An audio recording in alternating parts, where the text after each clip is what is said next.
আল্লাহ রাব্বুল আলামিন বলেন, وَإِذَا لَقُوا الَّذِينَ آمَنُوا قَالُوا آمَنَّا وَإِذَا خَلَوْا إِلَى شَيَاطِينِهِمْ قَالُوا إِنَّا مَعَكُمْ إِنَّمَا نَحْنُ مُسْتَهْزِئُونَ।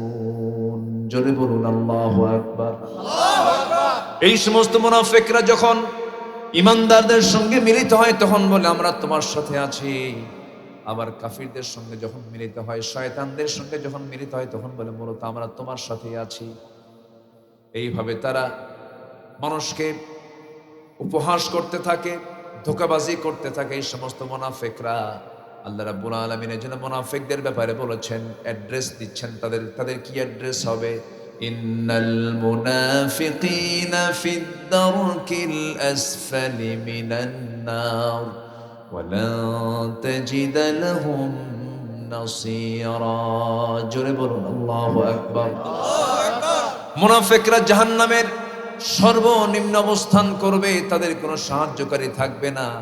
কাফেরদেরকে সর্বনিম্নে দিবেন না, মুশরিকদেরকেও দিবেন না। মুনাফিকরা এত জঘন্য যে আল্লাহ রাব্বুল আলামিন জাহান্নাম উদ্বোধন করবেন হলো মুনাফিক দিয়া। জোরে কোন নাউযুবিল্লাহ।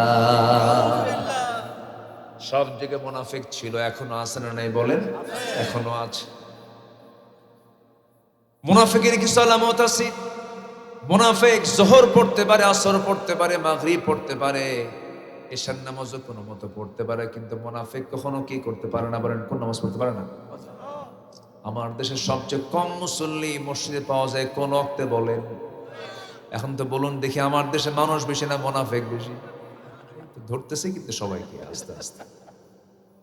ফজর নামাজ যার হবে না, মুনাফিক সব নামাজ পড়তে পারে। কোন নামাজ পড়তে পারে না? ফজর। বলেন দেখেন কি আমরা কি নিরাপদে আছি না আমরাও বিপদে আছি? বলেন বলেন, আমরাও বিপদে আছি। সবচাইতে কম মুসল্লি এখন মসজিদে ফজর। ফজরে মাঝে মাঝে ফাঁকা হয়ে যায়, মুসল্লি নাই। মুসল্লি হলো তিনজন, ইমাম, মুয়াজ্জিন আর খাদেম। চাকরি না থাকলে তিনটাও থাকতো না। এই হলো মুসল্লিদের দশা। অথচ আজ থেকে 50 বছর আগে আমার দেশে এত মসজিদ ছিল না, কিন্তু মসজিদটা মুসল্লিতে ভরা ছিল। এটা বিশ্বাস করতে পারে না। নামাজের সংখ্যা কিন্তু বাড়ে নাই, লোক বেড়েছে, সেই পরিমাণ নামাজি বাড়ে নাই। মসজিদ বেড়েছে, মসজিদ শীতাতপ নিয়ন্ত্রিত হয়েছে, এসি লাগানো মসজিদ, টাইলস লাগানো মসজিদ, এত সুন্দর চকচকে মসজিদ, কিন্তু ইমানটা পাকা নয়। মসজিদটা পাকা হলো, ইমানটা পাকা নয়, মসজিদে মুসল্লি নাই। আমার বন্ধুগণ, ফজরের নামাজের এত ফজিলত, আল্লাহ রাসূল বলেছেন, রাকাতাই সালাতুল ফজর খায়রুম মিনাদ দুনিয়া ওয়া মা ফিহা। ফজরের 2 রাকাত সুন্নতের দাম হলো এই দুনিয়ার মাঝে যা কিছু আছে তার চাইতে বেশি দাম আমার আল্লাহর কাছে। জোরে বলুন সুবহানাল্লাহ। গোটা দুনিয়ার যে দাম তার চাইতে বেশি দাম আমার আল্লাহর কাছে ফজরের 2 রাকাত সুন্নতের। এত দাম। শুধু সুন্নতের কথা বললাম, ফরজ তো বাদই থাকে। সে নামাজ আজকে মুসলমান পড়ে না। হুজুর ওয়াজ শুনতে খুব মজা লাগে, ওযুর পানি ঠান্ডা। ওযুর পানি কি ঠান্ডা? সম্ভব না। হুজুর ওয়াজ শুনতে শুনতে মরে যাবো, নামাজ পড়ব না। এমনটা করা যাবে না। তাহলে মুনাফিকের খাতা থেকে নাম কেটে দেওয়ার জন্য বিশেষ করে কোন ওয়াক্তে মসজিদে যেতে হবে? কোন ওয়াক্তে? সবাই কি ফজর পড়তে রাজি আছেন? ইনশাআল্লাহ। দিন শুরু হবে কোন নামাজ দিয়ে? ফজর। এটাই হচ্ছে দিন শুরুর 1 নাম্বার কাজ। এটা যার দিন শুরু নামাজ দিয়ে হয়, আল্লাহ তার প্রত্যেকটা কাজে রহমত বরকত দিয়ে ভরপুর করে। নামাজ সন্ভালকির মসজিদ তুমি আল্লাহ ফজর নামাজের মুসল্লি দিয়ে ভরপুর করে দাও। জোরে বলি আল্লাহুম্মা আমিন। আমার ভাইয়েরা, একটু কান লাগাবেন, মনোযোগ দিয়ে শুনবেন। দোয়া কবুল হবে না, ইবাদত কবুল হবে না। 10টা অপকর্ম থাকলে পরে নাম্বার 1 হলো মুনাফিকি বাদ দেব আমরা। মুনাফিকি করা যাবে না। আমার নবীর যুগেও মুনাফিক ছিল, নবীর পিছনে ইক্তেদা করেছে, চোখের পানি ফেলে ফেলে নবীর ওয়াজগুলো শুনছে। নবীর পিছনে ইক্তেদা করেছে, নবীর পিছনেই দাঁড়িয়েছে, কিন্তু এই মুনাফিককে নামাজে চেনা যায় নাই, এই মুনাফিককে দান সদকায় চেনা যায় নাই, এই মুনাফিককে চেনা গেছে হলো জিহাদের ময়দানে। জিহাদের ময়দানে ছিল না, জিহাদের ময়দানে সে পৃষ্ঠ প্রদর্শন করে চলে আসছে, নবীর বিরুদ্ধে বিভিন্ন ষড়যন্ত্র করেছে, দিনকে নিভিয়ে দেওয়ার জন্য বহু ষড়যন্ত্র করেছে। একজন মুনাফিক নবীর জীবদ্দশায় দুনিয়া থেকে বিদায় নিয়ে নিল। ওই মুনাফিকের একজন সন্তান ছিল আমার নবীর প্রিয় সাহাবী। আমার নবীর কাছে এসে বলছেন, ইয়া রাসূলুল্লাহি, মুনাফিক তো আমার বাবা যদিও মুনাফিক, কিন্তু আমার তো জন্মদানকারী পিতা। হুজুর, আমার বাপ ভালো মানুষ আমি জানি, আমার বাপ তো দুনিয়া থেকে বিদায় নিয়েছে, আমার বাবা আমার সাথে আর কোনোদিন তার দেখা হবে না, আমার বাপকে আমি বিদায় জানায় দেব। আমি জানি আমার বাপ খারাপ মানুষ, কিন্তু আপনার কাছে একটা আমার আরজি থাকলো, একটা অনুরোধ থাকবে, সেটা কি বলো, কি বলতে চাও বলো। বলছেন, ইয়া রাসূলুল্লাহি, আমার বাবার কাফনের কাপড় হিসাবে আমি আপনার একটা জুব্বা চাই, আপনি আমাকে একটা জুব্বা দিবেন। আমার নবীজি মানা করলেন না। রাসূল বলছেন, যাও নিয়ে যাও। জামাটা নিয়ে গিয়ে গোসল করায় দিয়ে মুনাফিক বাবার গায়ে নবীজির জুব্বাটা পরায় দিয়েছেন। কিছুক্ষণ পরে এসে বলছে, ইয়া রাসূলুল্লাহ, আমি জানি আমার বাপ খারাপ মানুষ, আমার বাপ মুনাফিক, কিন্তু আমার তো জন্মদানকারী পিতা, দয়া করে হুজুর আপনি যদি দিলটা নরম করে যদি আমার বাবার জানাজাটা পড়ায়া দিতেন। আমার নবীজি বলছেন, সাহাবীরে, তুই তো আমার সাহাবী, তোরে মানা করবো কেমনে, তুমি যেহেতু বলি ফেলেছো, যাও আমি যাব। জানাজায় হাজির হলেন। ওমরে ফারুক রাদিয়াল্লাহু আনহু বলছেন, ইয়া রাসূলুল্লাহ, আপনি একজন মুনাফিকের জানাজা কেমন করে পড়ান, এটা কেমন করে সম্ভব হয়? আমার নবীজি এবার বলছেন, ওমর, আমাকে বাধা দিও না, জানাজা পড়তে দাও। আমার সাহাবী সে বারবার আমাকে বলছে, আমি কেমন করে মানা করি। নবীজি জানাজা সম্পূর্ণ হয়ে গেল, রাসূল জানাজা সম্পূর্ণ করলেন, সঙ্গে সঙ্গে সিদ্ধান্ত চূড়ান্ত হলো, হে রাসূল, আপনি মুনাফিকের জন্য দোয়া করুন, আর না করুন ৭০ বারও যদি তার জন্য আপনি গুনাহ মাফের জন্য দোয়া চান, আমি আল্লাহ রাব্বুল আলামিন আপনার দোয়াও কবুল করব না। নবীর গায়ের বরকতের জুব্বা নিল, নবীজি তার জন্য জানাজা অংশগ্রহণ করে দোয়া করেছেন, কিন্তু দোয়া কবুল হয়নি। কেন? কোন চরিত্র থাকার কারণে? কোন চরিত্র থাকার কারণে? আল্লাহ রাব্বুল আলামিন বলেন, ইবাদত কবুলের জন্য কিছু শর্ত আছে, সেই শর্তগুলো পূরণ করতে হবে। ইবাদত কবুলে কিছু বাধা আছে, সেই অন্তরা এগুলো আমার জীবন থেকে মাইনাস করতে হবে। ১ নাম্বার হলো মুনাফিকি বাদ দিতে হবে। আল্লাহ রাব্বুল আলামিন বলেন, وَمِنَ النَّاسِ مَن يَقُولُ آمَنَّا بِاللَّهِ وَبِالْيَوْمِ الْآخِرِ وَمَا هُمْ بِمُؤْمِنِينَ। জোরে বলুন আল্লাহু আকবার। আল্লাহ রাব্বুল আলামিন বলেন, মানুষের ভিতরেই কিছু মানুষ আছে যারা বলে আমি ঈমান এনেছি, পরকালকে বিশ্বাস করেছি, কিন্তু আল্লাহ বলছেন প্রকৃত তারা কখনো ঈমানদার নয়। ঈমানের ভান ধরছে। ঈমানের কি ধরছে? ঈমানদারের ভান ধরেছে। দেখেন না, দাড়ি রাখে আবার কাটে, জানেন না আপনারা? জানেন না? দাড়ি কাটছে, মাথার চুল কালো বানাইছে, পাঞ্জাবি খুলে গেঞ্জি পরছে, পায়জামা খুলে লুঙ্গি পরছে। তাহলে ওটা কি ঈমানদার না ঈমানদারের ভান? ঈমানদারের ভান ধরেছে। কোনো কিছু আমাদের দেখানোর জন্য করা যাবে না। দান করব আমি, ডান হাত দেবে, বাম হাত জানবে না, বাম হাত দেবে, ডান হাত জানবে না। গোপনে দান যে বান্দা করবে, আল্লাহ বলছেন আমি তাকে আরশ আজিমের ছায়ায় তাকে সেদিন জায়গা করে দেব। যেরকম সুবহানাল্লাহ। দান করব, শর্ত আছে, সবার আগে আমার নাম দিতে হইবে। আছে এরকম আছে, সবার আগে আমার নাম দিতে হবে, তাও মোটা ২.৫ ইঞ্চি মোটা, মোসো ২.৫ ইঞ্চি, ওই পোস্টারও থাকতে হবে ২.৫ ইঞ্চি মোটা। দান করব।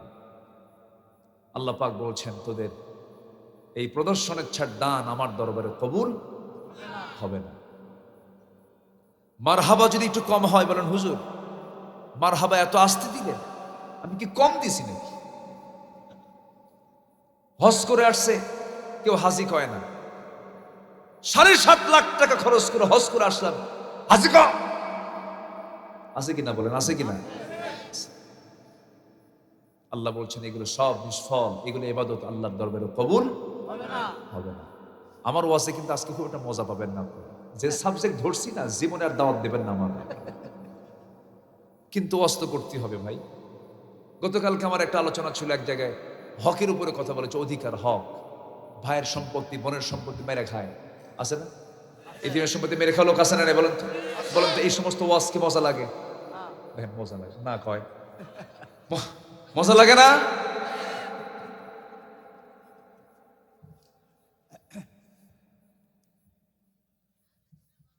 কি সুন্দর করে ভাই 12 বছর বোনের সম্পত্তির উপরে ধান লাগায় সেই ধান বেচে ওমরায় যায়,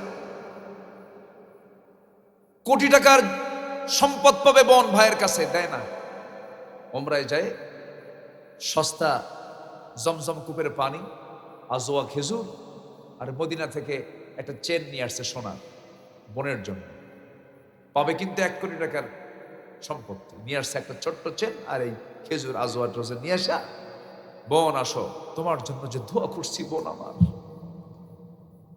তোমার জন্য মক্কার কাবার সামনে বসে দোয়া করছি, সোনার মদিনায় তোমার সালাম পৌঁছায় দিয়ে সোনার মদিনা থেকে সোনা আনছে, এই যে বোন তোমার গলায় দিলাম, আজোয়া খেজুর দিলাম, জমজম পানি দিলাম, তুমি খাবা এগুলো বোন, আমার জন্য দোয়া করবা। বোন একটা কথা বলি, রাগ করবা না তো? না, অংশ নিলে কিন্তু ধ্বংস হয়, কত বড় বাটপা।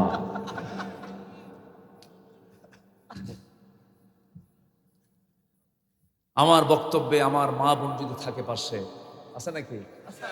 তারা খুব খুশি, হুজুর কিছু ভাই ওখানে বসে আছে, ভালো করে বসান।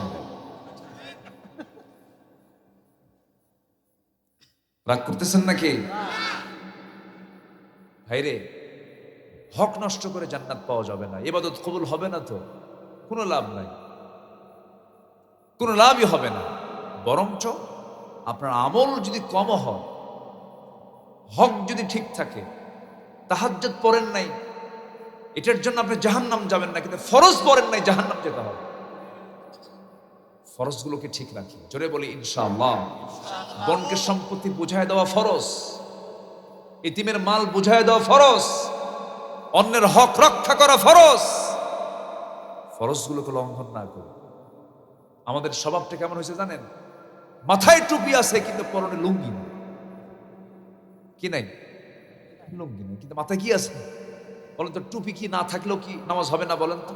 আর লুঙ্গি না থাকলে নামাজ হবে? তাহলে আগে কোনটা দরকার? লুঙ্গি দরকার। আগে হক ঠিক করি আমরা।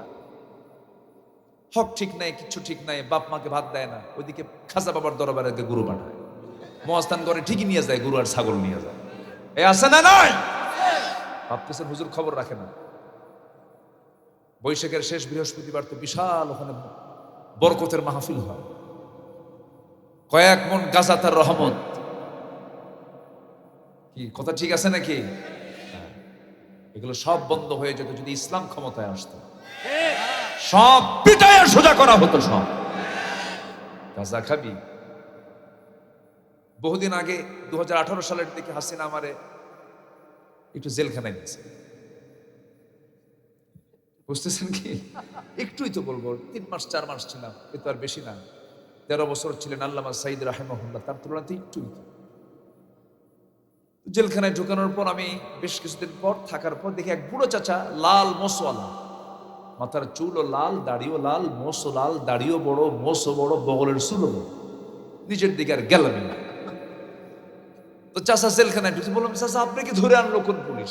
কি করছেন আপনি? বাবা প্রশাসনের মাথা খারাপ। কেন? বেহেশতের গাছের বিরুদ্ধে ষড়যন্ত্র শুরু হয়ে গেছে। বেহেশতের গাছ মানে কি? গাজা শরীফ,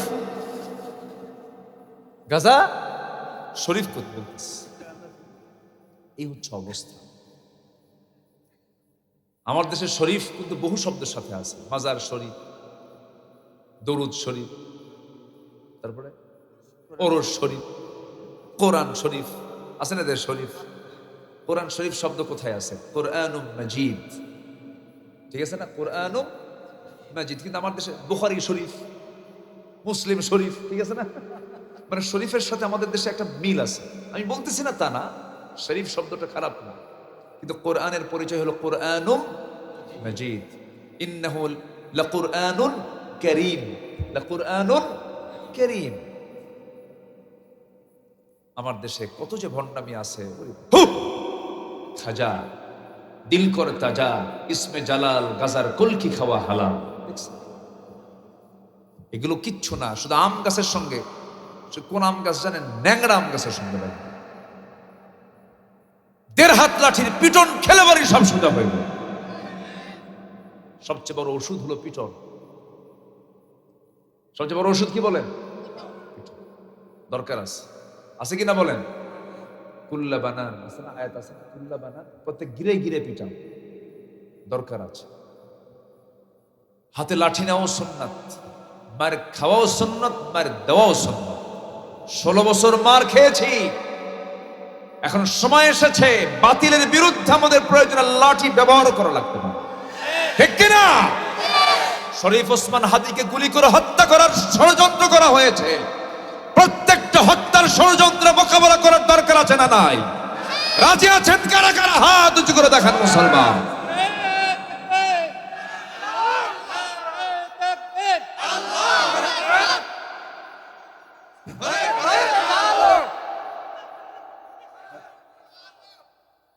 আল্লাহ কবুল করেন, জোরে বলি আমিন, আরো জোরে আমিন। গুলি করছে মানুষ মানুষকে, আজকে ক্ষমতার দম্ভ দেখাচ্ছে আমরা আছি, কিচ্ছু না। শুধু মুসলমান যদি ঈমান নিয়ে টিকে থাকতে পারে, কোন বাতিল শক্তি মাথা উঁচু করে দাঁড়ানোর সাহস পাবে না, ইনশাআল্লাহ। বলো যুবকরা মাহফিলে বেশি আসছে, আলহামদুলিল্লাহ। যুবকরা অনেক কিছু পেরেছে, তারা করছে, তারা দেখিয়ে দিয়েছে গণভবনে গিয়ে মুরগির রান কেমনে খেতে হয়। আসতে কও কেন যুবকরা, ঠিক কিনা? শুধু মাথা ঠিক রাখো, চরিত্র ঠিক রাখো, মাথায় রাখবা যে কোন অসৎ নেতৃত্ব আর বাংলার জমিনে আমরা কায়েম হতে দেব না। কোন সন্ত্রাসী এবং চরিত্রহীন যে নেতা তোমার হাতে মদের বোতল তুলে দেবে, নারী তুলে দেবে, ইয়াবা তুলে দেবে, ইয়াবার ট্যাবলেট তুলে দেবে, এই সমস্ত নেতৃত্বের মুখে জুতা মারতে হবে, আর ভুল করা যাবে না। আমরা একটা সঠিক লাইনে দেশকে এগিয়ে দিতে চাই, জোরে বলি ইনশাআল্লাহ। সেটা কি নিয়ে? আসতে বলবেন না, কি নিয়ে? কোরআনকে সাথে নিয়ে। আল্লাহ কবুল করুন, জোরে বলি আমিন। তাহলে ইবাদত কবুল হবে, 1 নাম্বার হচ্ছে আমরা মুনাফিকি বাদ দেব, জোরে বলি ইনশাআল্লাহ। কি বাদ দেব বলেন তো? মুনাফিকি বাদ দেব।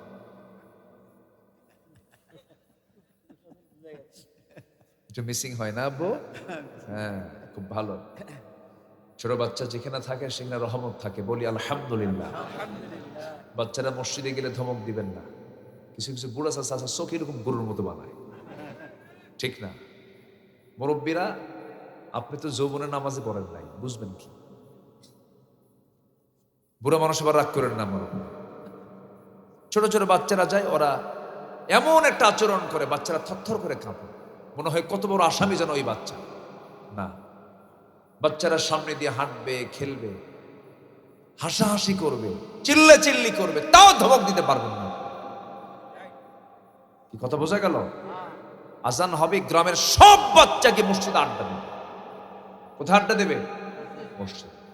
বাচ্চাদের আড্ডার জায়গা হলো মসজিদ, আর আমাদের সেজদার জায়গা হলো মসজিদ। আসতে কোন কেন? কিচির মিচির আওয়াজ শোনা যাবে, হাসির আওয়াজ আসবে কেন?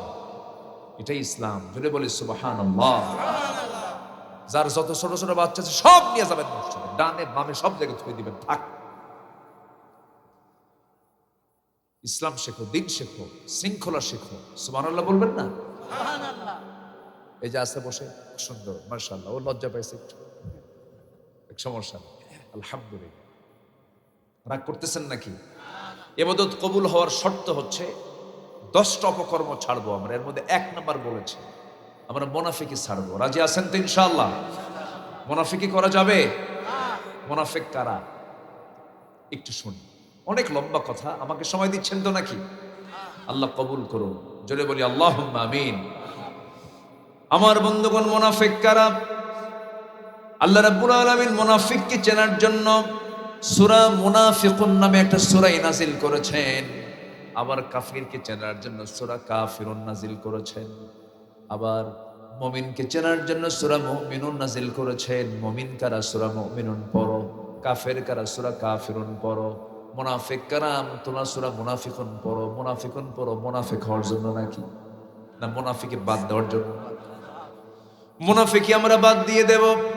মুনাফিকের লক্ষণ হলো 3 থেকে 4টা। যখন সে কথা বলে মিথ্যা বলে, যখন সে ওয়াদা করে ভঙ্গ করে, যখন তার কাছে আমানত রাখা হয় আমানতের খেয়ানত করে, যখন সে তর্কে না পারে বাংলা ছেড়ে দিয়ে ইংলিশ কয়।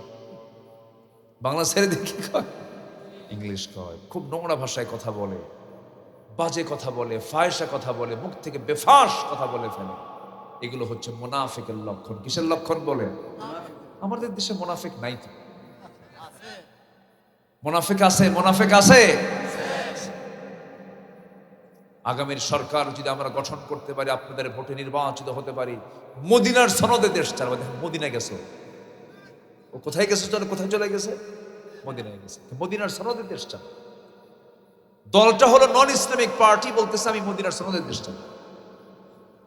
কত বড় মিথ্যা কথা, মিথ্যা ওয়াদাগুলো আমরা শুনলাম 54 বছরে। কি দেশের প্রেম! দেশের 28 লক্ষ কোটি টাকা দেশ থেকে পাচার করে নিয়ে চলে গেছে। দেশের প্রেম কি দেখছে? রাজনীতি যদি তারা করতেই চায়, আমাদের কথা হচ্ছে জনগণের 28 লক্ষ কোটি টাকা জনগণকে বুঝায় দিয়া রাজনীতির মাঠে, ঠিক কিনা? কষ্ট পাচ্ছেন? আমরা মুনাফিকি বাদ দেবো। জোরে বলি ইনশাআল্লাহ। মুখ এবং ভিতর দুটো এক করব, ঠিক আছে না? সামনে বলে ভাই আপনার মতো মানুষই হয় না, আড়ালে গেলে কি হারাম জাদা। আসেন এরকম? আসে না? আসে না? আসে না? আসে না? এরকম আছে কিনা বলেন? এটার নাম কি বলেন? মানে এটার নাম কি বলেন? মুনাফিক। আল্লাহ রাব্বুল আলামিন বলেন وَإِذَا لَقُوا الَّذِينَ آمَنُوا قَالُوا آمَنَّا وَإِذَا خَلَوْا إِلَى شَيَاطِينِهِمْ قَالُوا إِنَّا مَعَكُمْ إِنَّمَا نَحْنُ مُسْتَهْزِئُونَ। জোরে বলুন আল্লাহু আকবার। আল্লাহু আকবার। এই সমস্ত মুনাফিকরা যখন ইমানদারদের সঙ্গে মিলিত হয় তখন বলে আমরা তোমার সাথে আছি।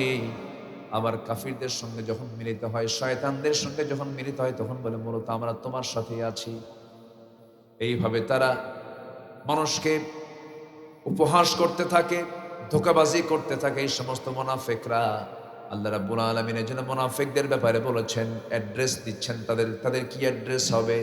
ইন্নাল মুনাফিকিনা ফিদ দারকিল আসফালি মিনান নার ওয়ালান তাজিদ লাহুম নাসীরা। জোরে বলুন আল্লাহু আকবার। মুনাফিকরা জাহান্নামের সর্বনিম্ন অবস্থান করবে, তাদের কোনো সাহায্যকারী থাকবে না। কাফেরদেরকে সর্বনিম্নে দিবেন না, মুশরিকদেরকেও দিবেন না। মুনাফিকরা এত জঘন্য যে আল্লাহ রাব্বুল আলামিন জাহান্নাম উদ্বোধন করবেন হলো মুনাফিক দিয়া। জোরে কোন নাউযুবিল্লাহ। সব জায়গায় মুনাফিক ছিল, এখনো আছে না নাই বলেন? এখনো আছে। মুনাফিকের কিছু আলামত আছে।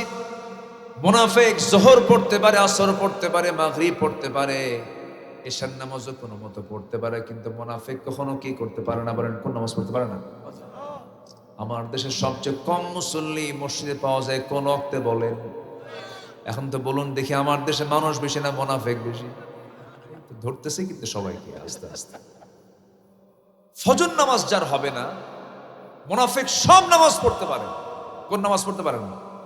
ফজর। বলেন দেখেন কি আমরা কি নিরাপদে আছি না আমরাও বিপদে আছি? বলেন বলেন, আমরাও বিপদে আছি। সবচাইতে কম মুসল্লি এখন মসজিদে ফজর।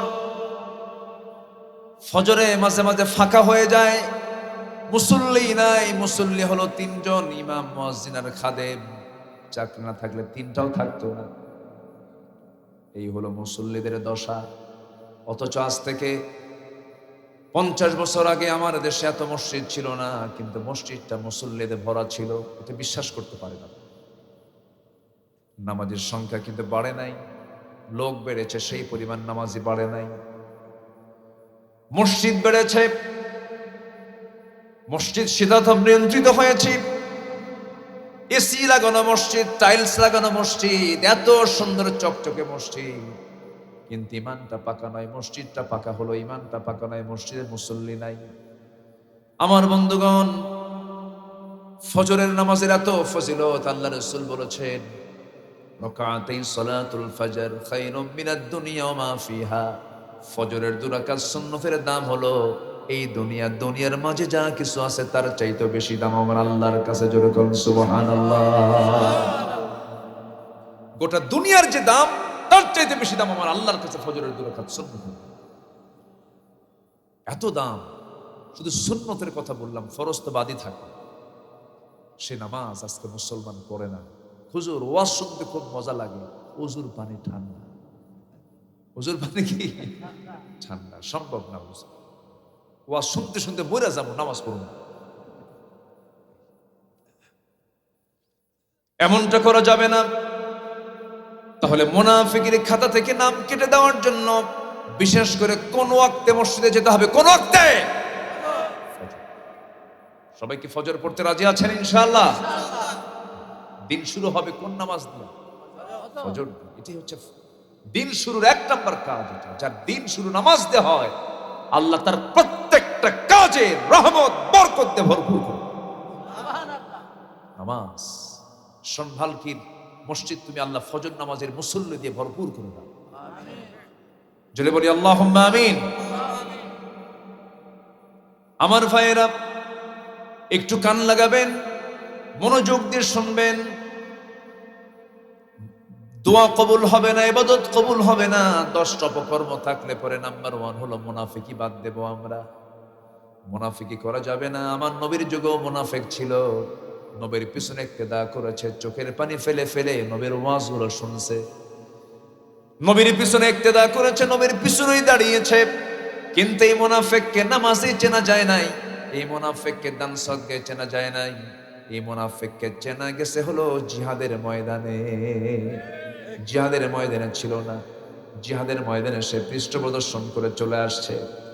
নবীর বিরুদ্ধে বিভিন্ন ষড়যন্ত্র করেছে, দিনকে নিভিয়ে দেওয়ার জন্য বহু ষড়যন্ত্র করেছে। একজন মুনাফিক নবীর জীবদ্দশায় দুনিয়া থেকে বিদায় নিয়ে নিল। ওই মুনাফিকের একজন সন্তান ছিল আমার নবীর প্রিয় সাহাবী। আমার নবীর কাছে এসে বলছেন, ইয়া রাসূলুল্লাহ, মুনাফিক তো আমার বাবা যদিও মুনাফিক, কিন্তু আমার তো জন্মদানকারী পিতা। হুজুর, আমার বাপ ভালো মানুষ না, আমি জানি। আমার বাপ তো দুনিয়া থেকে বিদায় নিয়েছে। আমার বাবা, আমার সাথে আর কোনোদিন তার দেখা হবে না। আমার বাপকে আমি বিদায় জানায় দেব। আমি জানি আমার বাপ খারাপ মানুষ, কিন্তু আপনার কাছে একটা আমার আরজি থাকলো, একটা অনুরোধ থাকবে। সেটা কি? বলো, কি বলতে চাও বলো। বলছেন, ইয়া রাসূলুল্লাহ, আমার বাবার কাফনের কাপড় হিসাবে আমি আপনার একটা জুব্বা চাই, আপনি আমাকে একটা জুব্বা দিবেন। আমার নবীজি মানা করলেন না। রাসূল বলছেন, যাও নিয়ে যাও। জামাটা নিয়ে গিয়ে গোসল করায় দিয়ে মুনাফিক বাবার গায়ে নবীজির জুব্বাটা পরায় দিয়েছেন। কিছুক্ষণ পরে এসে বলছে, ইয়া রাসূলুল্লাহ, আমি জানি আমার বাপ খারাপ মানুষ, আমার বাপ মুনাফিক, কিন্তু আমার তো জন্মদানকারী পিতা। দয়া করে হুজুর, আপনি যদি দিলটা নরম করে যদি আমার বাবার জানাজাটা পড়ায়া দিতেন। আমার নবীজি বলছেন, সাহাবীরে, তুই তো আমার সাহাবী, তোরে মানা করবো কেমনে? তুমি যেহেতু বলি ফেলেছো, যাও, আমি যাব। জানাজায় হাজির হলেন। ওমরে ফারুক রাদিয়াল্লাহু আনহু বলছেন, ইয়া রাসূলুল্লাহ, আপনি একজন মুনাফিকের জানাজা কেমন করে পড়ান? এটা কেমন করে সম্ভব হয়? আমার নবীজি এবার বলছেন, ওমর, আমাকে বাধা দিও না, জানাজা পড়তে দাও। আমার সাহাবী সে বারবার আমাকে বলছে, আমি কেমন করে মানা করি? নবীজি জানাজা সম্পূর্ণ হয়ে গেল, রাসূল জানাজা সম্পূর্ণ করলেন। সঙ্গে সঙ্গে সিদ্ধান্ত চূড়ান্ত হলো, হে রাসূল, আপনি মুনাফিকের জন্য দোয়া করুন, আর না করুন 70 বারও যদি তার জন্য আপনি গুনাহ মাফের জন্য দোয়া চান, আমি আল্লাহ রাব্বুল আলামিন আপনার দোয়াও কবুল করব না। নবীর গায়ের বরকতের জুব্বা নিল, নবীজি তার জন্য জানাজা অংশগ্রহণ করে দোয়া করেছেন। কিন্তু দোয়া কবুল হয়নি। কেন? কোন চরিত্র থাকার কারণে? কোন চরিত্র থাকার কারণে? মুনাফিক। এজন্য এই মুনাফিককে আমরা বাদ দেব। জোরে বলি ইনশাআল্লাহ। মুনাফিকেরা খুব ভয়ঙ্কর, প্রচন্ড ভয়ঙ্কর। এরা একটা গ্রামকে, একটা সমাজকে ধ্বংস করতে পারে, শেষ করে দিতে পারে। এদের কোনো বুক পিঠ থাকে না, প্রচন্ড ভয়ঙ্কর হয়। আমার নবীজির সুন্দর সাজানো সংসারে একবার আগুন ধরা দিতে নিয়েছিল। কি ষড়যন্ত্র করেছিল! আমার নবীজি কোন এক অভিযান থেকে ফিরে আসতেছিলেন মদিনার দিকে। আমার নবীজি আবার স্ত্রীকে সাথে নিয়ে যেতেন মাঝে মাঝে বিভিন্ন জায়গায়, বিভিন্ন যুদ্ধেও যেতেন। এমনকি জীবনে হজ করেছেন একবার রসুল। কয়বার? আমাদের প্রাণের রসুল কয়বার হজ করেছেন বলেন? একবার। আর আমার দেশে কিছু কিছু হাজি আছে প্রত্যেক বছর হজ করে আর বলে, হুজুর আমি না ট্রিপল হাজি। আমি কি হাজি? ট্রিপল হাজি। আমি 27 বার হজ করছি। তুমি কতবার? 13 বার। আরে হলো নাকি? আমার সাথে পারবা তুমি? দেখছো? অথচ পৃথিবীর সেরা মানুষ মুহাম্মদ সাল্লাল্লাহু আলাইহি ওয়াসাল্লাম তিনি হজ করেছেন কয়বার? একবার। একা না বউ সাথে? বউ সহ, স্ত্রী সহ আমার নবীজি হজে গিয়েছেন। অতএব যারা হজে যাবেন, স্ত্রী সহ হজে যাওয়া নবীর সুন্নাত। আমার মায়েরা খুব খুশি হচ্ছে, ভালো করে ওখানে বুড়া কথা শোনে। বউর সাথে নিয়ে যাও সুন্নাহ, এটা রাসূল স্ত্রীকে সাথে নিয়ে গেছেন। বউর সাথে থাকলে অনেক সেফ। অনেক দেখবেন ওখানে হজে গেলে, যারা হজে গেছেন তারা টের পাইছে। বউর সাথে থাকলে সুবিধা না? ভালো না? অনেক সেফ সেখানে। কারণ হজের কাছে নারী পুরুষ কিন্তু একসাথে তওয়াফ করতে হয়। পর্দার পরিবেশ আছে, ঠিক আছে, মদিনায় কিন্তু পর্দার সেপারেশন আছে। কিন্তু এখানে যে একটা জায়গা, আল্লাহর যে একটা ঘর, চতুর্দিকে তওয়াফ মাতাফ, উপায় নেই। বউটার সাথে থাকলে ভালো হয়। কি কথা কি বুঝতেছেন আপনারা? আমার মাদের যে কি খুশি করে দিলাম আজকে, হুজুর হজের পথ সুগম হয়ে গেল। আমার নবীজি স্ত্রীকে সাথে নিয়ে বিভিন্ন জায়গায় যেতেন। ওহুদে গেছেন, ওহুদে গিয়ে যুদ্ধ চলতেছে রাতের বেলা। রাসূল বলছেন, আয়েশা যুদ্ধের দামামা চলে, আমি তো তোমার তো হক আদায় করতে পারছি না, চলো একটু আমরা দৌড় দিই। রাতের আধারে কেউ নাই, অন্ধকার রাত, চাঁদনি রাত, দৌড়ের পাল্লা। আম্মা জান আয়েশা বলেন, রাসূল আমাকে বললেন, আমি দৌড় মারলাম। আমি ছিলাম চিকন শরীরওয়ালা মানুষ, এক দৌড়ে রাসূলকে পিছে ফেলাই দিছে। কি পিছে ফালাই দিছে না রাসূল পিছে পড়ে গেছে ইচ্ছা করে? নবীর সঙ্গে পারবে? আল্লাহ পাক আমার রাসূলকে 100 জন জান্নাতি পুরুষের শক্তি দান করেছেন। দুনিয়ার পুরুষ না, কিসের পুরুষ? জান্নাতি পুরুষের শক্তি দান করেছেন। ফার্স্ট হয়ে গেলেন আম্মা জান আয়েশা সিদ্দিকা রাদিয়াল্লাহু তাআলা। বহুদিন পরে আমার রাসূল আমাকে আবার বললেন মদিনায়, ও আয়েশা, ওই যে হুদের রাতে, যুদ্ধের রাতে তুমি আমাকে হারিয়ে দিয়েছিলে, চলো আজকে দৌড় মারি, কে ফার্স্ট হয় দেখি। আম্মা জান আয়েশা বলেন, সেই সময় আমি স্থূল হয়ে গিয়েছিলাম, একটু মোটা হয়ে গিয়েছিলাম। দৌড়ের পাল্লায় সেদিন আমি হেরে গেলাম। নবীজি বিজয়ী হয়ে আমার দিকে মুস্কি হাসি মেরে বললেন, ওই রাতের পরাজিত হওয়ার জবাব আজকে বিজয়ী হয়ে দিয়ে দিলাম। জোরে কোন সুবহানাল্লাহ। স্বামী স্ত্রীর মহব্বত কেমন করে করতে হয় তাও শিখিয়েছেন মুহাম্মদ সাল্লাল্লাহু আলাইহি ওয়াসাল্লাম। আমরা এই সুন্নাতগুলোকে কাজে লাগাবো। জোরে বলি ইনশাআল্লাহ। পরের বইয়ের সাথে না, কিন্তু আবার নিজের বইয়ের সাথে। এটা যেন মনে থাকে। আবার এখন তো আকাম কুকাম পরকীয়ার পরিমাণ কমছে না বাড়ছে? বাড়ছে। আমার বন্ধুগণ, অনেক লম্বা কথা। আমার নবীজি তার জীবনে যত ক্রাইসিস পিরিয়ডে পড়েছেন, এর মধ্যে অন্যতম ক্রাইসিস একটা পিরিয়ড ছিল মুনাফিকদের ষড়যন্ত্র। আমার নবীজি অভিযান শেষ করে মদিনার দিকে রওনা দিয়েছেন। আম্মা জান আয়েশা সিদ্দিকা তার সাথে ছিলেন।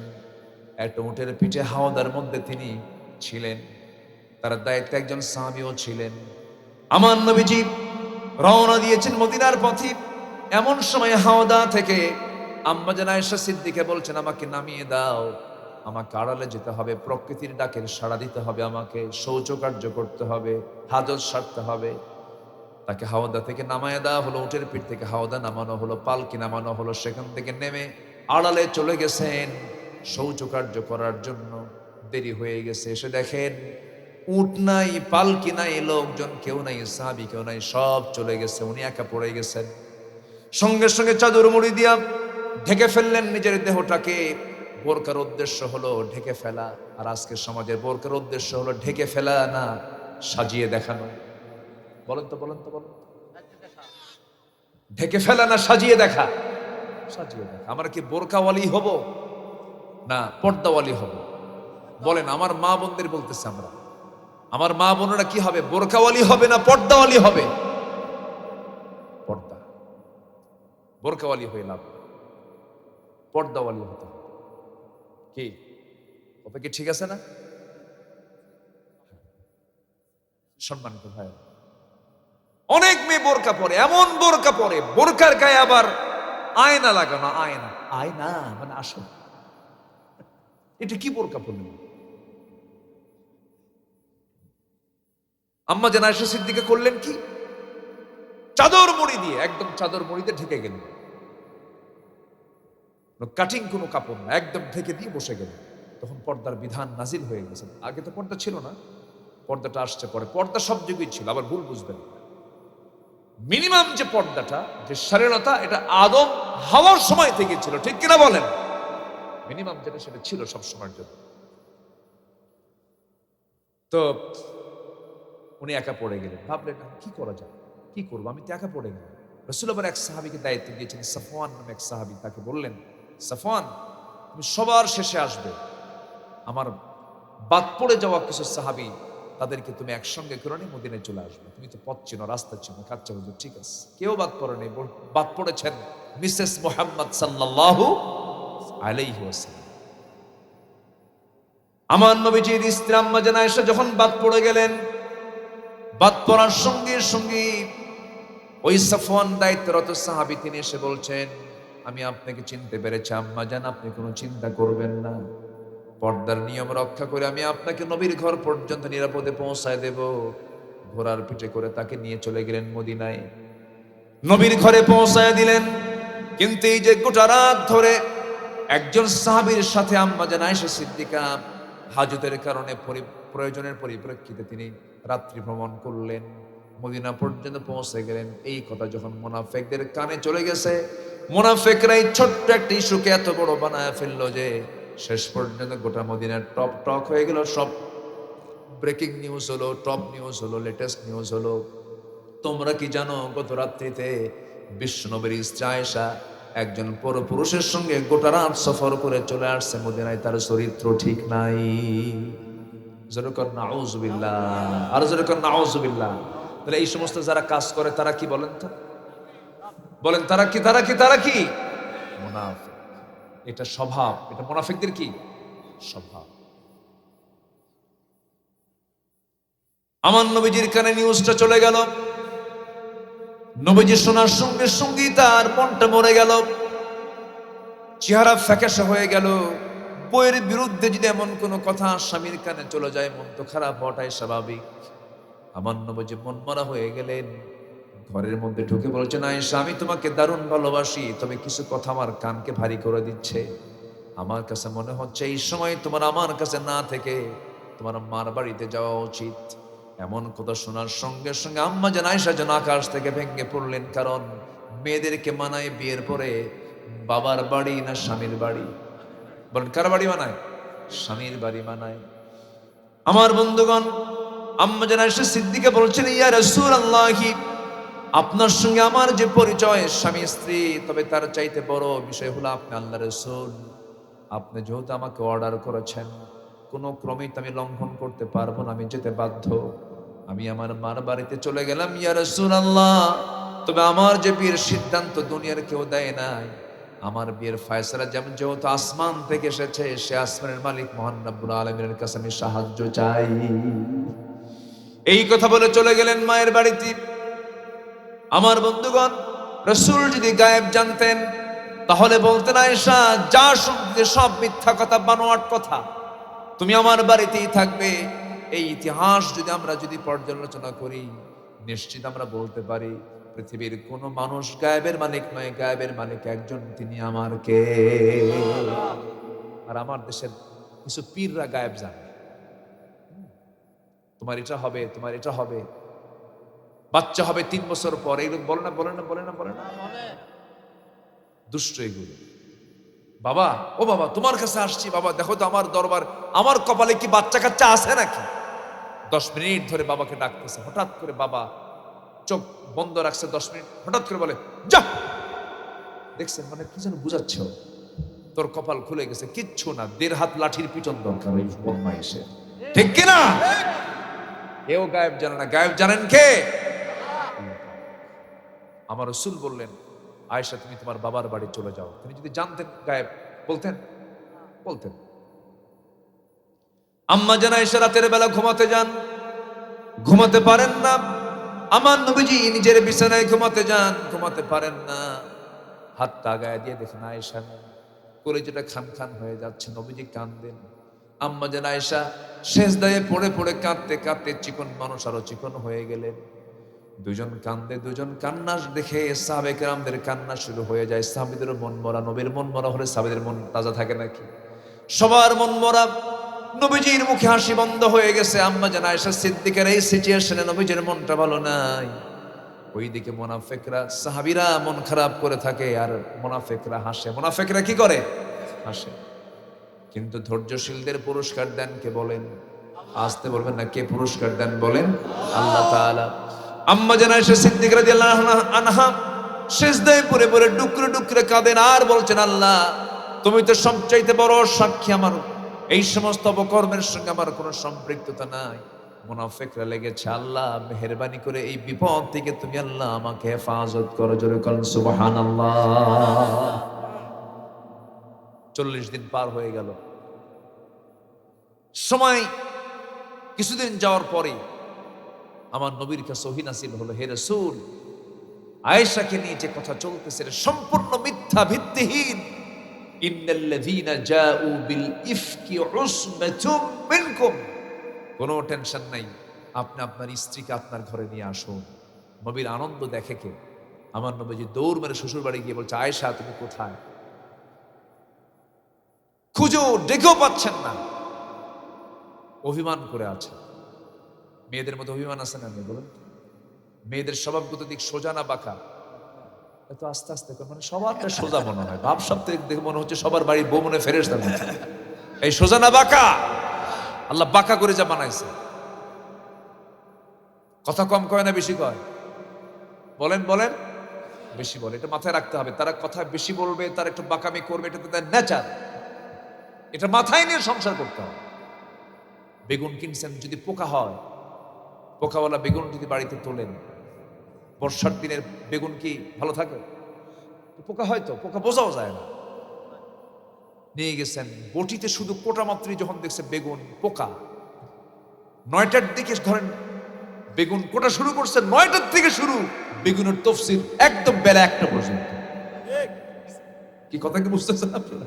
আল্লাহ পাক নেচার দিয়ে বানাইছে, আপনি শুনবেন, যা আছে কপাল শুন, এটা নেচার তাদের। তারা বলবে এক কথা বারবার বলবে, এটা মেয়েদের নেচার। কেন? বাচ্চা মানুষ করতে এক কথা একবার বলা লাগে না বারবার বলা লাগে? বারবার। ছোট বাচ্চা দুধ খায় না, বাবা দুধ খা, বাবা দুধ খা, বাবা ভাত খা, বাবা এটা কর, এটা কর, বাবা সোনা জান, বারবার বলতেছে, কোনো বিরক্তি নাই। আপনি পারবেন? এক বেলা যদি 1.5 বছরের বাচ্চা আপনার করে দিয়ে বলা হয় তুই এক বেলা দেখ, সকাল থেকে দুপুর পর্যন্ত, বলবেন বাবা থামো, বাবা থাম থাম থাম। কি কথা কি বুঝতেছিলাম? শেষ। ও কয়টা যা আসার খাবে আল্লাহ জানে। এই কাম আমরা পারবো না। এই কাম আল্লাহ পাক নারীকে দেওয়ার জন্য করেছেন। যেরকম সুবহানাল্লাহ। ডিপার্টমেন্টই আলাদা।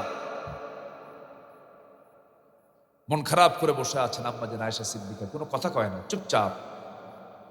আম্মা জান আয়েশা বলেন, আল্লাহ আমাকে 9টা কারণে শ্রেষ্ঠত্ব দান করেছেন। যেরকম সুবহানাল্লাহ। কয়টা কারণে? 9টা কারণে শ্রেষ্ঠত্ব দান করেছেন। নাম্বার 1 হলো,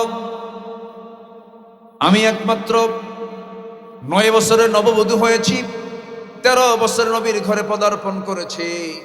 আমি জিবরাইলকে নিজের চোখে দেখেছি। আমি একমাত্র কুমারী স্ত্রী। আম্মা জান আয়েশা বলেন, আরেকটা কারণে শ্রেষ্ঠ, আমি নবীর সঙ্গে একই বিছানায় শুয়ে থাকতাম, একই চাদরের নিচে। আমি থাকা অবস্থায় জিবরিল আমিন ওহী নাজিল করতেন। যেরকম সুবহানাল্লাহ। আমি আয়েশা নিজেকে ভাগ্যবান ভাগ্যবতী মনে করি। আমার নবীজি আমার শানে বলেছেন, সুরিত খাবার যেমন আরবের শ্রেষ্ঠ খাবার, আমার স্ত্রী ভিতরে আমার স্ত্রী আমার আয়েশা আমার কাছে খুব প্রিয়। আমার রাসূল বলেছেন, আমার আয়েশা আমার কাছে খুব শ্রেষ্ঠ একজন স্ত্রী, আমি তাকে খুব ভালোবাসি। আম্মা জান আয়েশা বলেন, আল্লাহ তাআলা আমার শানে আয়াত নাজিল করেছেন, আমার শানে আমাকে লক্ষ্য করে একাধিক আয়াত নাজিল করেছেন, আমি নিজেকে ধন্য মনে করি। আম্মা জান আয়েশা বলেন, আমি নিজেকে ধন্য মনে করি আরেকটা কারণ হলো, আমার নবী যখন দুনিয়া থেকে বিদায় নেবেন, সেই বিদায়ের জায়গাটা অন্য স্ত্রী ঘরে ছিল না, আমি রাসূল, আমি আয়েশা আমার ঘরে রাসূল দুনিয়া থেকে শেষ নিঃশ্বাস ত্যাগ করেছেন। আমার নবীজি আমার উরুতে মাথা রেখে শেষ নিঃশ্বাস ত্যাগ করেছেন, আমি নিজেকে ধন্য মনে করি। আমার নবীজি জীবনের শেষ খাবার খেয়েছেন, আমি আয়েশা আমার মুখের লালা মিসওয়াক আমি দিয়েছি রাসূলকে, চাবায়া চাবা নরম করে দিয়েছি রাসূল, সেই মিসওয়াকটা আগায় লেগে থাকা থুতুগুলো চুষে চুষে পান করে বলছেন, আয়েশা আমি তোমার হক আদায় করার চেষ্টা করলাম।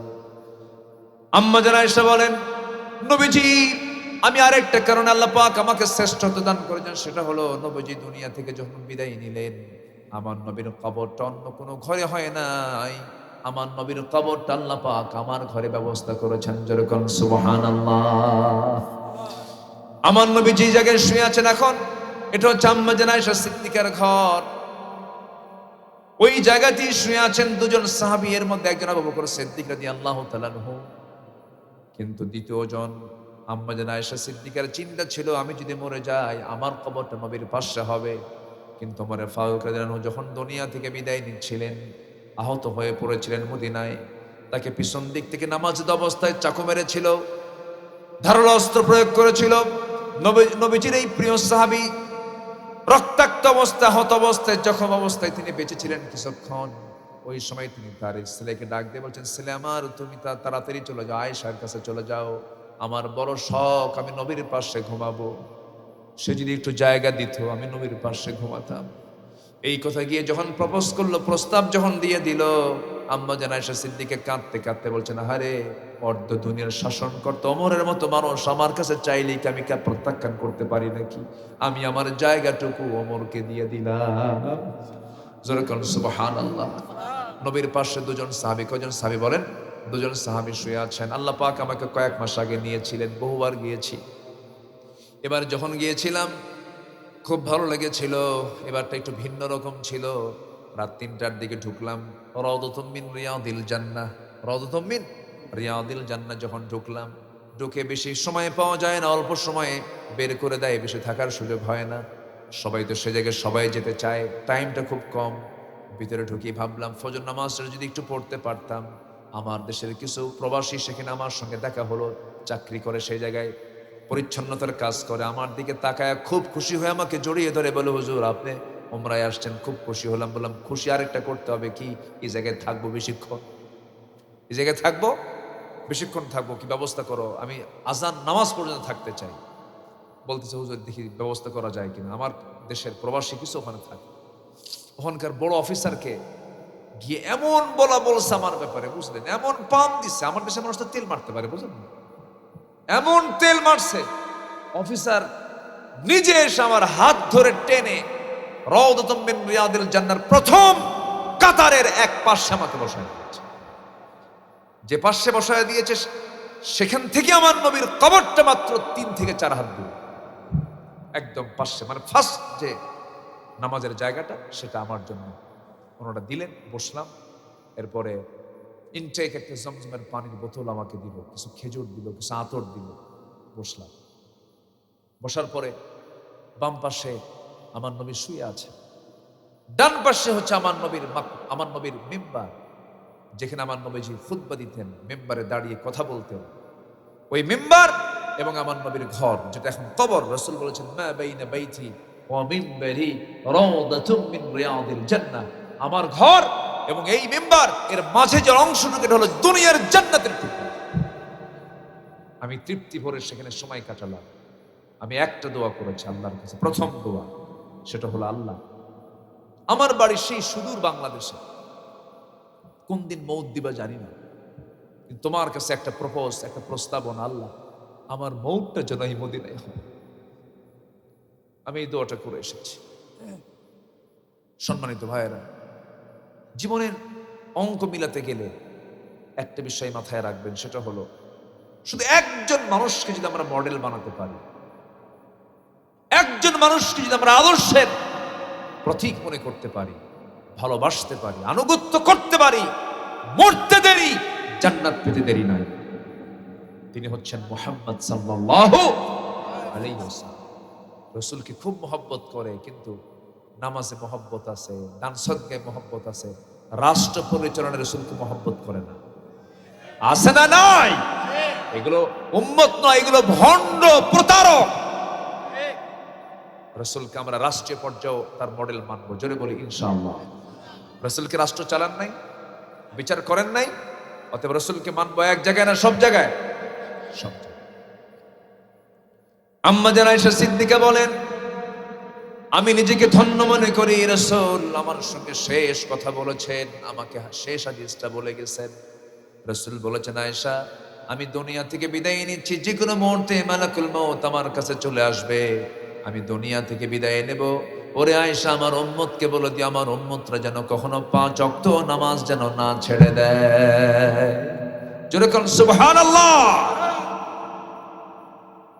সে আম্মা জান আয়েশার খোঁজ আমার রাসূল চলে গেলেন, শ্বশুর বাড়ি গিয়ে বলছেন, আয়েশা কোথায়? কোনো জবাব নেই। এবার বলছেন, হুমায়রা, এই হুমায়রা কোথায়? লাল টুকটুকে, মেয়েদের প্রশংসা করলে খুশি না বেজার?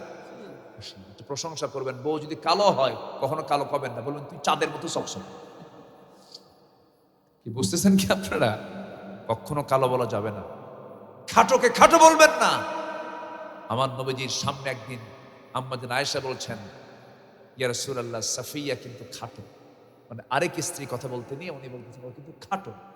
রাসূল বলতেছেন, তুমি যে কথাটা বললা, এই কথা যদি 7 দরিয়ায় যদি ছেড়ে দেওয়া হয়, 7 দরিয়ার পানি দুর্গন্ধ হয়ে যেত। চিন্তা করেন, শুধু কি বলেছেন? খাটো। আর আমরা কি শুধু খাটো কই? আরো কিছু কত কি কই আমরা। একটা লোকের চোখ নাই, এই কানা, 1 চোখ আছে 1 চোখ নাই, এই দেড় ব্যাটারি আছে না, এরকম আছে না? আছে না? এই খাটো, এই বেটা, এই মোটকু, এই কালু, আছে কি না? এগুলো বলা হালাল না হারাম? হারাম। রাসূল বলেন, তুমি যে একটা শব্দ বলেছো খাটো, এই খাটো শব্দটা যদি 7টা দরিয়ায় যদি ছেড়ে দেওয়া হতো, 7 দরিয়ার পানি বিবর্ণ হয়ে যেত, দুর্গন্ধ হয়ে যেত। এত ভয়ঙ্কর হচ্ছে শব্দ চয়ন। আমরা সচেতন হব, জোরে বলি ইনশাআল্লাহ। ও আচ্ছা, অথেন্টিক নিউজ, একদম অথেন্টিক চ্যানেল আছে। আহা, হ্যাঁ।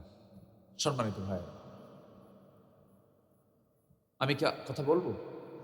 আলোচনা চালাবো? কেউ তো বাড়ি যাচ্ছেন না, দেখতেছে লক্ষণ তো ভালো না। বাড়ি যাবেন না আপনারা? বাড়িও যাবেন না, তাহলে থাকেন, আমি যাই। এত সুন্দর মানুষ, বলি আলহামদুলিল্লাহ, খুব ভালো। আমার নবীজি বলছেন, আয়েশা, হুমায়রা তুমি কোথায়? ডাক দিল, কিন্তু ডাকে সাড়া দিলেন, কিন্তু কথা বলতেছেন না। রাসূল বলছেন, আয়েশা রাগ করছো? আমি ইব্রাহিমের আল্লাহর প্রশংসা করি। কার আল্লাহ? উনি চলে গেছেন কোন নবীর কাছে? বলেন কোন নবীর কাছে? আমি ইব্রাহিমের আল্লাহর প্রশংসা করি। রাসূল বললেন, আয়েশা তোমার রাগ কিন্তু টের পাইছি। দেখেন তাদের রাগটাও ছিল কত বিজ্ঞচিত রাগ, তাই না?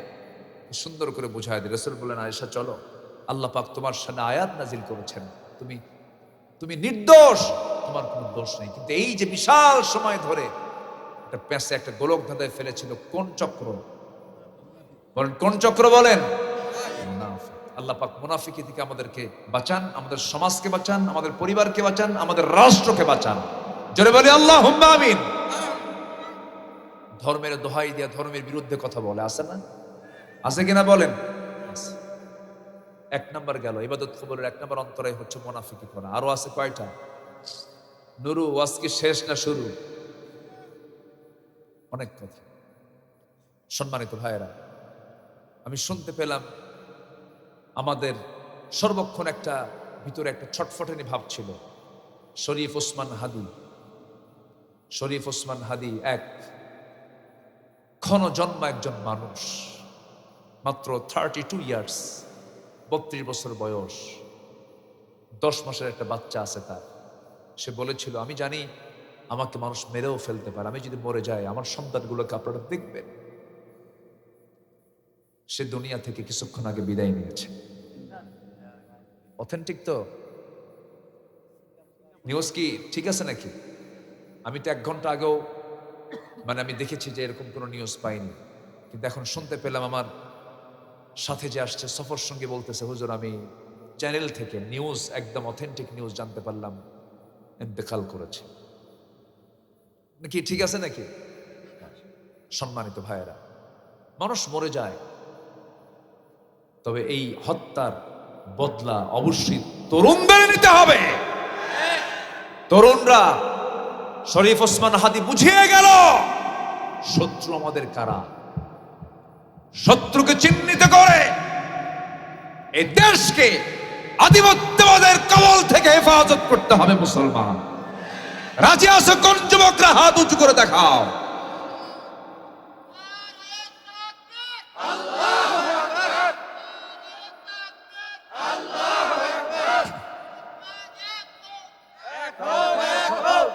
আল্লাহ কবুল করুন, জোরে বলি আমিন। সম্মানিত ভাইয়েরা, ফিলিস্তিন একটা ভূখণ্ড, ওই ভূখণ্ডের চতুর্দিকে মুসলিম রাষ্ট্র আছে, কিন্তু আমরা এমন দেশের নাগরিক চতুর্দিকে মুশরিক, সামনে বঙ্গোপসাগর। বাঁচতে হলে পিঠ দেখানো যাবে না, বুক দেখিয়ে সামনের দিকে মোকাবেলা করতে হবে। মুসলমান, আল্লাহ এমন চেতনা লালন করার তৌফিক সবাইকে দান করুন, জোরে বলি আমিন। মুনাফিকরা এগুলো পারে না, ইমানদাররা পারবে, জোরে বলি ইনশাআল্লাহ। আমার ইমান নিয়ে বাতিলদের মোকাবেলায় ঝাঁপিয়ে পড়বো, আল্লাহ কবুল করুন, জোরে বলি আল্লাহুম্মা আমিন। ৭১ রক্ত দিয়েছে বাপ দাদারা, ২৪ জুলাই আগস্টে রক্ত দিয়েছে সন্তানেরা। আরো যদি রক্তের প্রয়োজন হয়, আধিপত্যবাদ খতম করে স্বাধীন চেতা হয়ে এই দেশে আমরা বাঁচতে চাই। আল্লাহ কবুল করুন। একজন তো নথি স্বীকার করে চলেই গেছে, মামু বাড়ি দিল্লি গিয়ে বসে আছে। ওখানে কি বসে আছে শুধু কলকবজা নড়াচ্ছে? আমরা সতর্ক হব, জোরে বলি ইনশাআল্লাহ। আল্লাহ বোঝার তৌফিক দান করুন, জোরে বলি আমিন। নাম্বার 2 হচ্ছে নামাজে অলস হব না। নামাজে অলস হওয়া যাবে? নামাজে অলসতা থাকলে পরে দোয়া কবুল করবেন না কে? ইবাদত কবুল করবেন না কে? আল্লাহ নিজেই বলছেন ফাওয়াইলুল লিল মুসাল্লিন, ওই সমস্ত মুসল্লির ধ্বংস হোক। কবুল তো দূরেই থাক, আল্লাহ কি বলতেছে? ধ্বংস হয়ে যায় যারা নামাজে অলসতা করে। আমার বন্ধুগণ, নাম্বার 4 হলো আল্লাহ রাসূলের চরম অবাধ্যতা, সীমা লঙ্ঘন যারা করবে। ওয়ামাইয়াসিল্লাহা ওয়া রাসূলাহু ওয়া ইয়াতাআদ্দা হুদুদাহু ইউদখিলহু নারান খালিদান ফিহা ওয়া লাহু আযাবুম মুহিন। জোরে বলুন আল্লাহু আকবার।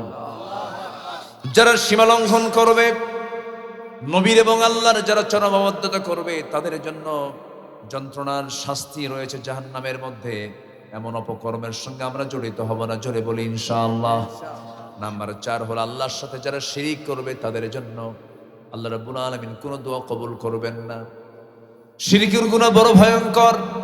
শিরিক করা যাবে না, আল্লাহর আইনকে বাদ দিয়ে অন্য কোনো আইনকে বিশ্বাস করা যাবে না।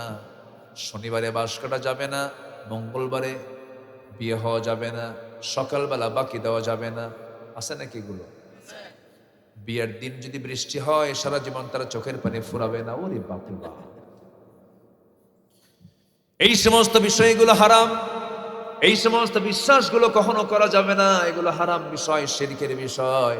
আল্লাহ রাব্বুল আলামিন বলছেন, ওয়া মান ইউশরিক বিল্লাহি ফাকাদ হারামাল্লাহু আলাইহিল জান্নাহ। ট্রাক নিয়ে যাচ্ছে, হঠাৎ করে সামনে মাজার পড়ে গেছে। হেল্পার ড্রাইভারকে বলছেন, বস ব্রেক। কি আছে না নাই বলুন তো? বস ব্রেক দিয়ে দেন, যদি এখানে ব্রেক না দেন সামনে অ্যাক্সিডেন্ট হয়ে যাবে। দেখছেন কি অবস্থা? এটা কি ইমান না শিরক? ইমান না শিরক? থামান। 100 টাকার কসকসা নোট দিয়ে দিল সেই কানা ফকিরের কাছে। কানা ফকির মানে যে বাক্স যে আছে, ও তো কানা ফকির, তো ও কিছু কয় দেখেও না। ঢুকায় দিল, ঢুকায় দিয়ে বলল, বাবা তোমারে দিয়ে গেলাম, তুমি চা খায়ো। কি দিয়ে গেলাম, তবু যেন কোনো অ্যাক্সিডেন্ট না হয়, যেন কোনো দুর্ঘটনা না ঘটে। দেখেন কত বড় শিরকের কাজ। এই সমস্ত কাজগুলো করবে যারা, তাদের কোনো ইবাদত কবুল হবে না, ঘোষণা কার। নাম্বার 5 হলো সামনে পিছনে যারা পরনিন্দা করে। কিছু কিছু লোকই আছে, ওর মুখে কোনো প্রশংসাই নাই কারো। আছে না এরকম কিছু লোক? আছে। হয়তো একজন ভালো চাকরি বাকরি, আরে ওর যোগ্যতাই নাই, এমনি হয়েছে, এমনি দিয়ে দিচ্ছে চাকরি। মানে কিছু লোকই আছে এই স্বভাবের। আছে না? আছে। হাজার ভালো করেন আপনি, ওর মুখে আপনি কোনো ভালো কিছু পাবেন না। এগুলো লোকের জন্য আল্লাহ পাক ধ্বংস চেয়েছেন। ওয়াইলুল লিকুল্লি হুমাযাতিল লুমাযা। যারা সামনে পিছনে যারা পরনিন্দা করে বেড়ায়। গ্রামে একটা ছেলে ভালো, একটু ভালো চাকরি করে, ফার্স্ট ক্লাস গেজেট কর্মকর্তা হয়েছে, অথবা বিসিএস ক্যাডার হয়েছে, অথবা প্রফেসর হয়েছে, অথবা ডাক্তার হয়েছে, অথবা ইঞ্জিনিয়ার হয়েছে। এটা কি গ্রামের জন্য একটা গৌরব না? বলেন গৌরব কিনা বলেন? কিন্তু কিছু কিছু লোকের ঘুমই হয়। আছে কিনা? হাই রে হাই, কেমনে হলো, হলো কেমনে? আছে কিনা? আছে কিনা? বিশাল টেনশন। ও মনে হয় হার্ট স্ট্রোক করবে এমন অবস্থা। এত টেনশন। শোনেন, হিংসা করলে কিন্তু লাভ নেই, হিংসা করলে নিজেরই লস। আমি প্রায় একটা উদাহরণ দিই। এক বেচারি, আগের যুগে মানুষ বিয়ে করতে যেত গরুর গাড়িতে করে, ঘোড়ার গাড়িতে করে। এক যুবক বিয়ে করবে, মুরব্বীর, গ্রামের এক মুরব্বীর ঘোড়া আছে, ঘোড়াওয়ালার কাছে গিয়ে বলছে, চাচা আপনার ঘোড়াটা একটু লাগবে। কেন? অমুক দিন আমার বিয়া। তো মুরব্বী আবার ওই ছেলেকে ভালো করে দেখতে, মানে তাকে ভালো, মানে মোহাব্বতের চোখে দেখেন, একটু রাগ করে, একটু তার দিকে একটু নেগেটিভিটি তার আছে। যখন বলছে ঘোড়া লাগবে, সবাই রে ঘোড়া দিল, তোরে ঘোড়া দেব না। বুঝলেন? ছেলেটা মন খারাপ করে চলে আসছে, আহারে আমার আমাকে চাচা আমাকে ঘোড়া দিল না। রূপক অর্থে বলছে। সবে কদর আসছে সামনে, সবে কদর রাত্রির দিন, বেতের নামাজ পড়ে, তারাবির নামাজ পড়ে, এরপরে তাহাজ্জুদ পইরা শেষ রাতের দিকে হাত তুলে দোয়া করতেছে, আল্লাহ আজকের রাত্রিতে আমার কোনো দোয়া নাই, আমার কোনো চাওয়া পাওয়া না, আমার কিচ্ছু লাগবে না, একটাই দোয়া, আল্লাহ বুড়ার যেন ঘোড়া মরে। বুড়ার যেন কি মরে? এই দোয়া করে চলে আসছে বাড়ি। এসে দেখে মায়ের চোখে পানি। মা তুমি কান্দো কেন? বাবা তোর গরু মরছে। কি মরছে? হিংসা করলে অন্যের ক্ষতি হয় না নিজের ক্ষতি হয়? নিজের শারীরিক ক্ষতি, মানসিক ক্ষতি, সব ক্ষতি হয়। হিংসুক কখনো আরামে থাকতে পারে না। হিংসা থেকে আমরা বাঁচবো, জোরে বলি ইনশাআল্লাহ। পুরুষের হিংসা বেশি না মহিলার হিংসা বেশি? হাইরে রাগ মহিলাদের উপরে আপনি দেখতেছেন। রাগ উভয়, হিংসা সবারই থাকে, পুরুষেরও থাকে, মহিলারও থাকে। আমরা হিংসা থেকে বাঁচবো, জোরে বলি ইনশাআল্লাহ। মা বোনরা অনেক ভালো আছে তো, আমার দেশের মা বোনরা অনেক ভালো। শুধু যদি একটু নেক নজর দেওয়া হয়, একটু যদি খেয়াল করা হয়, তারা অনায়াসে জান্নাতে চলে যাবে। কিন্তু পুরুষই কিছু আছে বদমাইশ, আছে না নাই? আচ্ছা, কিছু পুরুষই আছে পর্দায় থাকতে দেয় না, বোরকা পড়তে দেয় না, ইসলাম মানতে দেয় না, এমন কিছু নরাধম আছে না নাই? বউটাকে বোরকা পড়তে না দিয়ে, বউটাকে নিয়ে অর্ধলগ্ন করে সমাজটাকে নোংরা করে, আছে না?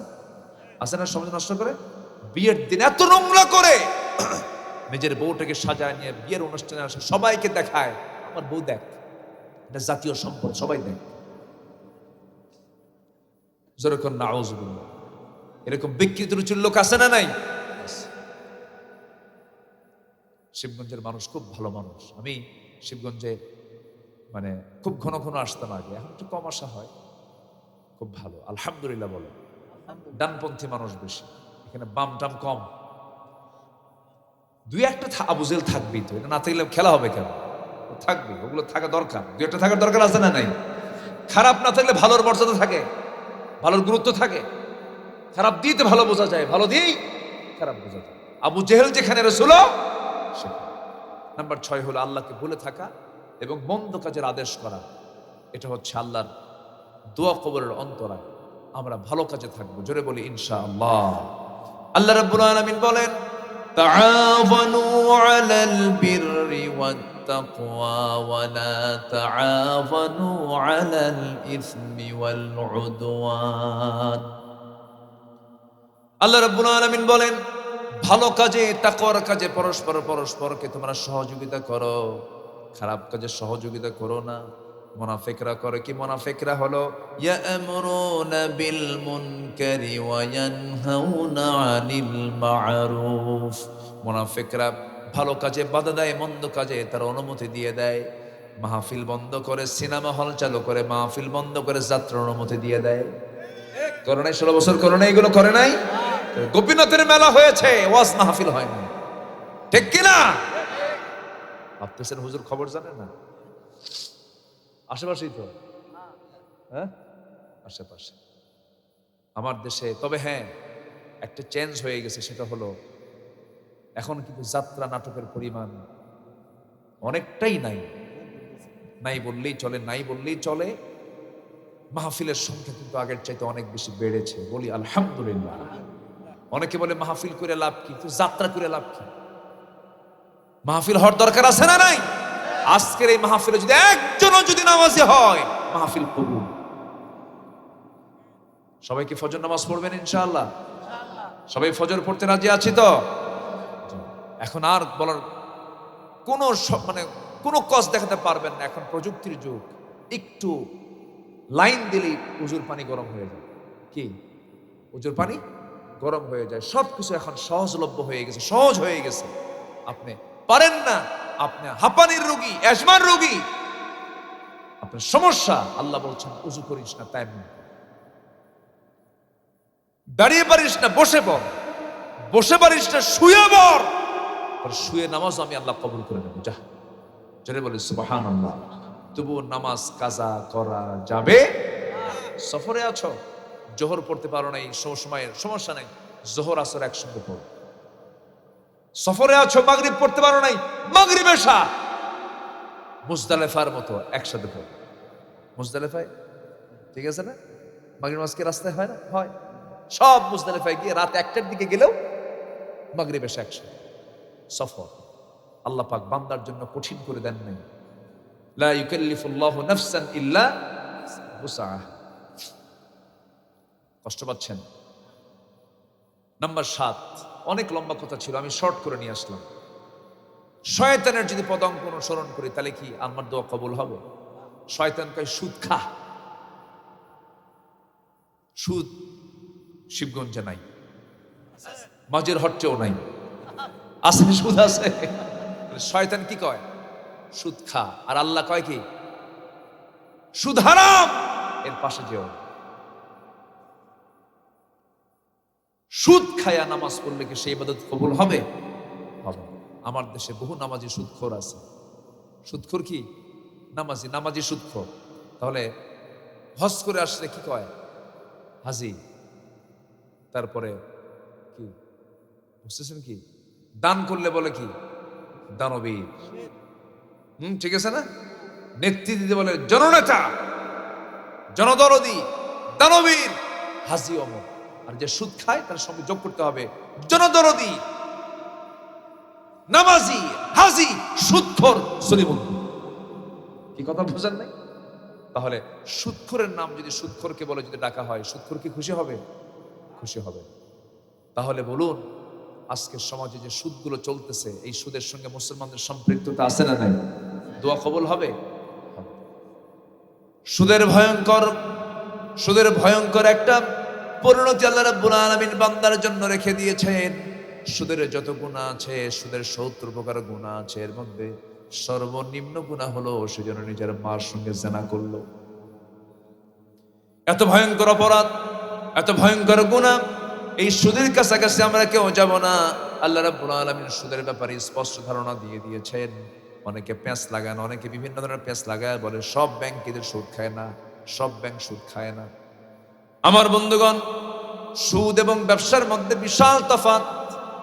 আল্লাহ তাআলা দুটো জিনিসকে সেম করতে মানা করেছেন। ধানের বিনিময়ে ধান, এটা হারাম। সোনার বিনিময়ে সোনা, এটা হারাম। এরপরে টাকার বিনিময়ে টাকা, এটা হারাম। তবে হ্যাঁ, টাকার বিনিময়ে সোনা হালাল। কি কথা বুঝতেছেন কি আপনারা? টাকার বিনিময়ে গম হালাল, টাকার বিনিময়ে ইলেকট্রনিক্স সামগ্রী হালাল। টাকা দিয়ে আপনি লেনদেন করবেন, পণ্য সামগ্রী দিয়ে লেনদেন করবেন, সমস্যা নাই, কিন্তু পণ্য পণ্য হবে না, টাকা টাকা হবে না। টাকা পণ্য, পণ্য টাকা, এটা হতে হবে। এটা হলো ব্যবসা। টাকা টাকা হলে সুদ, পণ্য পণ্য হলেও কি সুদ হয়ে যাবে, ধান ধান সুদ হয়ে যাবে। এগুলো করা যাবে না। আল্লাহ তাআলা ব্যবসাকে হালাল করে দিয়েছেন। ব্যবসায় বরকত বেশি না সুদে বরকত বেশি? সুদে বরকত একটু কম, তাই না? কিছু কয় সুদে বরকত একটু কম, বরকতই নাই। বলেন কি হবে বলেন? বরকতই নাই। সুদ তো সুদ, ওর আবার বরকত। সুদের ধারে পাশে আমরা যাব না, জোরে বলি ইনশাআল্লাহ। অনেকে সুদ খায়, আবার কয় কি জানেন, সুদ তো ব্যবসার মতোই ভাই, আছে কিনা? সেম এই কথাটাই বলতো আবু জাহেল। আবু জাহেল বলতো সুদ তো ব্যবসার মতোই, জোরে করে নাউযুবিল্লাহ। এগুলোর ধারে পাশে আমরা যাব না। কেউ উঠবেন না এই সময়, উঠলে কিন্তু ভাববো ওই লোকটা সুদ খায়। নাম্বার 8 হলো লোক দেখানো, রিয়া। লোক দেখানো ইবাদত আল্লাহর দরবারে মঞ্জুর হবে না। নাম্বার 9 হলো যারা কুফরি করবে, কুফরি হালতের কোন দোয়া আল্লাহ রাব্বুল আলামিন কবুল করবেন না। আল্লাহ রাব্বুল আলামিন সুস্পষ্ট ভাষায় জানিয়ে দিচ্ছেন, ইন্নাল্লাযীনা কাফারু লান তুগনিয়া আনহুম আমওয়ালুহুম ওয়ালা আওলাদুহুম মিনাল্লাহি শাইআ ওয়া উলাইকা হুম ওয়াকুদুন নার। জোরে বলুন আল্লাহু আকবার। যারা কুফরি করবে তাদের সম্পদ, তাদের কোনো কিছু, তাদের কোনো কাজে লাগবে না, সন্তান সন্ততি কোনো কাজে লাগবে না। নাম্বার 10 হলো আল্লাহর সাথে মিথ্যা দৃঢ় অঙ্গীকার করে আবার তা অবজ্ঞার সঙ্গে ভঙ্গ করা। এই সমস্ত লোকগুলোর কোনো ইবাদত কবুল হবে না। আমিন। আল্লাহ রাব্বুল আলামিন এরকম করে বিভিন্ন জায়গায় বলেছেন, আল্লাযীনা ইয়ানকুদুনা আহাদাল্লাহি, আছে না? যারা আল্লাহর সঙ্গে ওয়াদা যারা ভঙ্গ করবে, তাদের কোনো ওয়াদা, তাদের কোনো দোয়া আল্লাহ রাব্বুল আলামিনের দরবারে কবুল হবে না। এই 10টা গুনাহ থেকে, 10টা অপকর্ম থেকে যদি আমরা নিজেকে পরহেজ রাখতে পারি, আমরা যা চাবো তা কবুল করবেন সঙ্গে সঙ্গে তিনি আমার কে। আসতে বলবেন না, তিনি আমার কে। 5 ওয়াক্ত নামাজ পড়বেন কারা কারা, একটু হাত তুলে দেখান দেখি। জোরে বলি ইয়া আল্লাহ, আর জোরে বলি ইয়া আল্লাহ। আমাদেরকে 5 ওয়াক্ত সালাত জামাতের সাথে আদায় করার তৌফিক তুমি আল্লাহ দিয়া দাও। জোরে বলি আমিন, আরো জোরে আমিন, আরো জোরে আমিন। আমার মনটা খুব খারাপ লাগছে এখন। শরীফ ওসমানটা মারাই গেল। আল্লাহ তুমি তার পরিবারকে ধৈর্য ধরার তৌফিক দিয়ে দাও। তার প্রতিটি কথা স্পর্শকাতর, প্রত্যেকটি কথা টাচ, হার্ডে টাচ লাগার মতো কথা। চলে গেল, ফুটন্ত গোলাপের বিদায় হলো। আল্লাহ তুমি তার কবরটাকে জান্নাতের নূর দিয়ে মুনাফফার করে দাও। আল্লাহ তুমি তাকে যে ত্যাগ, যে কোরবানি করেছেন, আল্লাহ তুমি আমাদের তার এই চেতনাকে ধরে রেখে যুব সমাজ যেন এই হত্যা থেকে একটা শিক্ষা নিয়ে সামনে যেন কাজে লাগাতে পারে, এই তৌফিক আল্লাহ তুমি দান করো। আমি আর আজকে বেশি লম্বা সময় না নিয়ে যতটুকু বলেছি আমরা বলি আলহামদুলিল্লাহ। জোরে বলি আলহামদুলিল্লাহ। সবাই কি ফজর পড়বেন না ইনশাআল্লাহ?